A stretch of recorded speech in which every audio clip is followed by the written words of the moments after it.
There are a lot of really great side characters in The Lord of the Rings who never show up in the movies. Now, of course, you have the world famous Tom Bombadil, the deity himself. This man is married to the River Daughter and goes around the northern parts of Middle-earth near the Old Forest and just sings everywhere he goes. He's a great character. You also have another character like Glorfindel, who's a little lesser known maybe than Tom Bombadil, but this character is the one who actually saved Frodo when he got stabbed on Weathertop. He is apparently, and I could be totally wrong about this, but I think this is my collection of him from comments that I've gotten.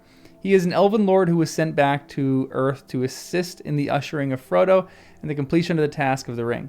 I might be totally off on that one, but it's just my first time reading this book. So, as it is my first time reading, I think I found a character who isn't in the movies, who I think might be one of my favorite characters in the entire series so far, because I really like some of the minor characters. You know, it's edgy and like cool to like the minor characters. He is the character of Beregond, the Gondorian man who helps Pippin with the passwords after Pippin becomes a soldier of Gondor. I don't think I like him any more really than my favorite side character, Hama of Rohan. May Aro Iluvatar rest his soul. But Beregond is a really phenomenal character. The first time he appears on the page, Pippin notices him walking down the street toward him. Presently, he noticed a man, clad in black and white, coming along the narrow street from the center of the citadel toward him. Pippin felt lonely, and made up his mind to speak as the man passed, but he had no need. The man came straight up to him. "You are Beregond, the halfling," he said. "I am told that you have been sworn to the service of the lord of the city. Welcome." He held out his hand, and Pippin took it. "I am named Beregond, son of Baranor. I have no duty this morning, and I have been sent to you to teach you the passwords, and to tell you some of the many things that no doubt you will wish to know." There's nothing that incredible about their first meeting here, but Pippin was just sitting there. And the paragraph before, he's dreaming of eating a meal. He's dreaming of breakfast, or at least the next meal in the next few hours. And he sees Beregond coming up to him. And at this point in the text, he just seems like a man of duty. One who was just bidden to help Pippin with his briefing and his orientation into the service. But the next thing that he says brings a lot more personality and interest to him. He says, "And for my part, I would learn of you also. For never before have we seen a halfling in this land. And though we have heard rumor of them, little is said of them in any tale that we know. Moreover, you are a friend of Mithrandir," who is Gandalf. "Do you know him well?"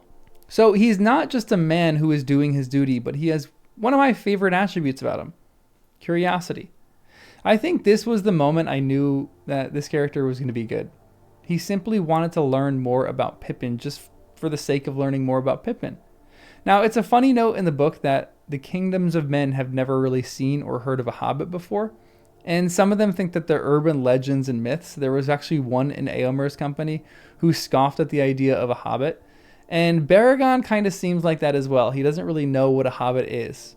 He even mentions later that he is well-traveled, or he's not well-traveled, and would like to learn more about Pippin in his travels.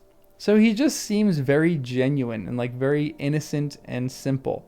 And in the next few paragraphs, Pippin then asks him more about food because he's a hobbit and he's growing hungry. And side note, I found this so interesting because in one of the videos that I made last week, I talked about how there was third breakfast that's mentioned in the book. And a lot of you mentioned how hobbits likely need all those meals because they are smaller and their digestive systems maybe work a bit different from ours, maybe a bit faster. Maybe they have lesser portions per meal because of that fact. Fascinating stuff. But anyway, they talk about food, and Beregond he's really jolly. He laughs as Pippin mentions that he was grilled with questions and essentially interrogated by Denethor. And now he's worked up an appetite. And so Beregond kind of chuckles at that. And someone who can laugh at a joke like this rather than just be serious, I think is someone who's more trustworthy and more happy in life. And so Beregond, I already like him. But the biggest reason I like him personally comes in a few paragraphs.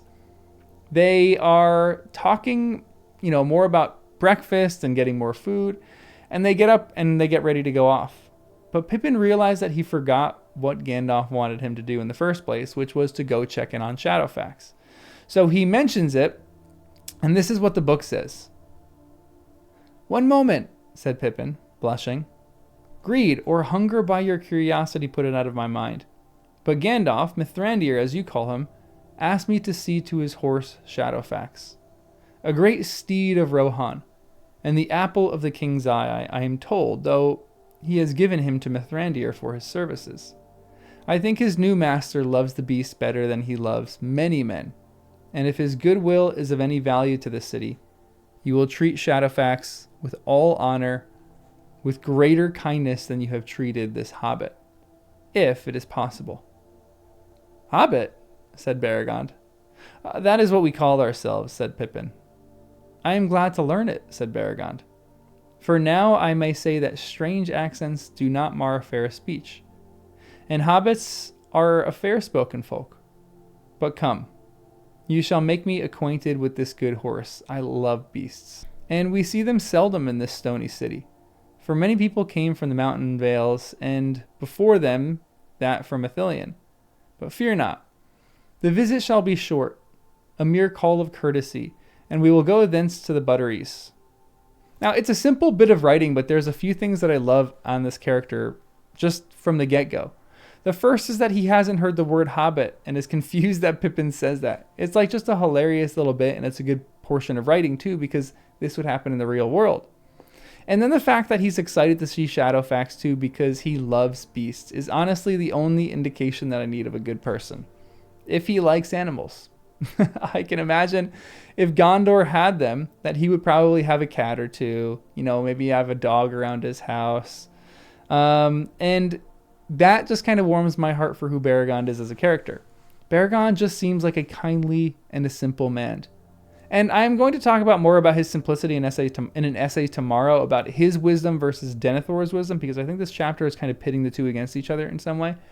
Because Beregond really is wise in his own way.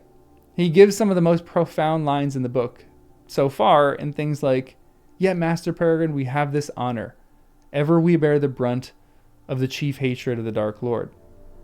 Hope and memory shall live still in some hidden valley where the grass is green." Now, he's a simple man, but quite profound in how he acts and what he says.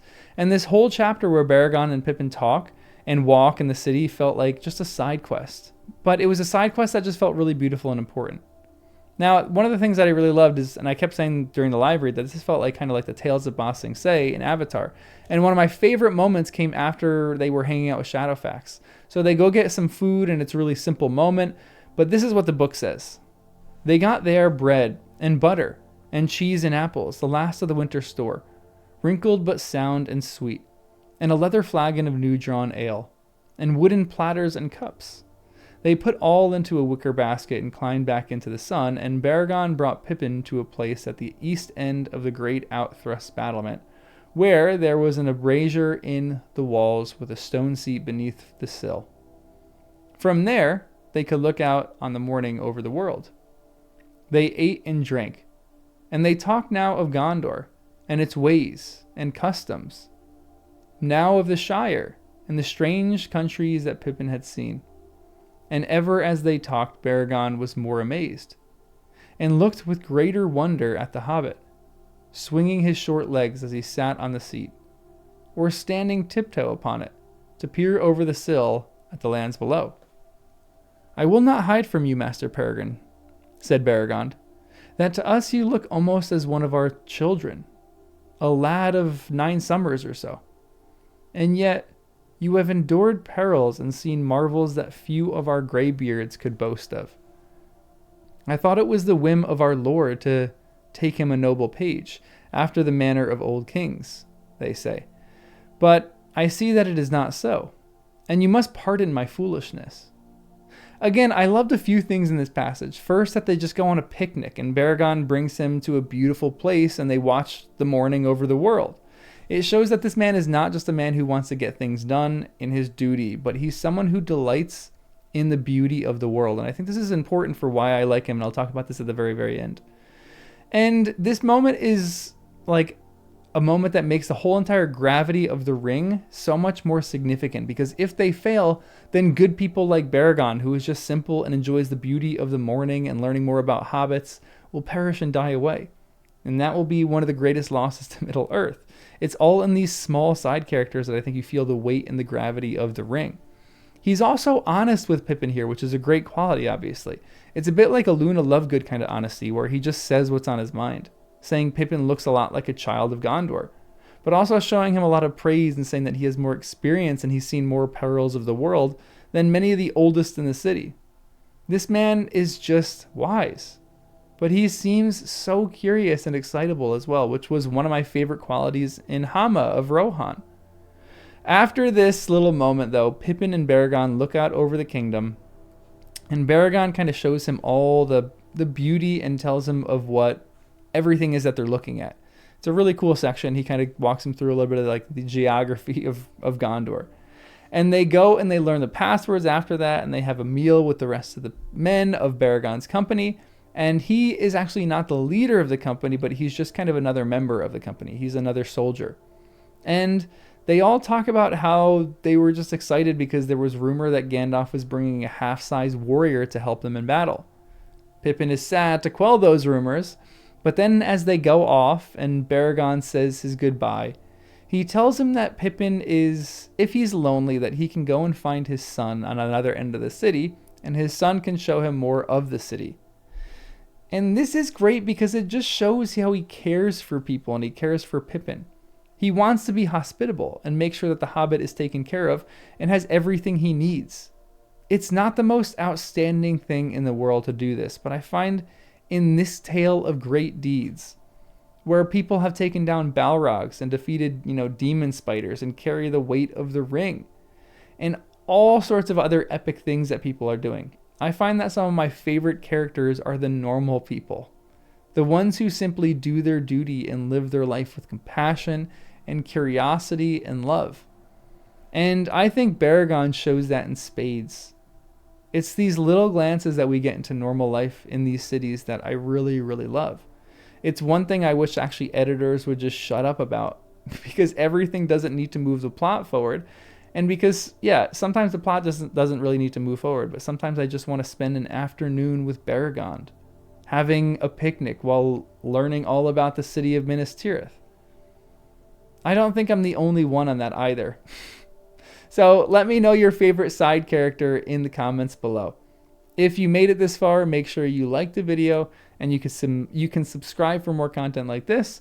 And as always, remember to look toward Numenor that was, and beyond to Elvenhome that is, and to that which is beyond Elvenhome and evermore will be. I'll see you in the next one.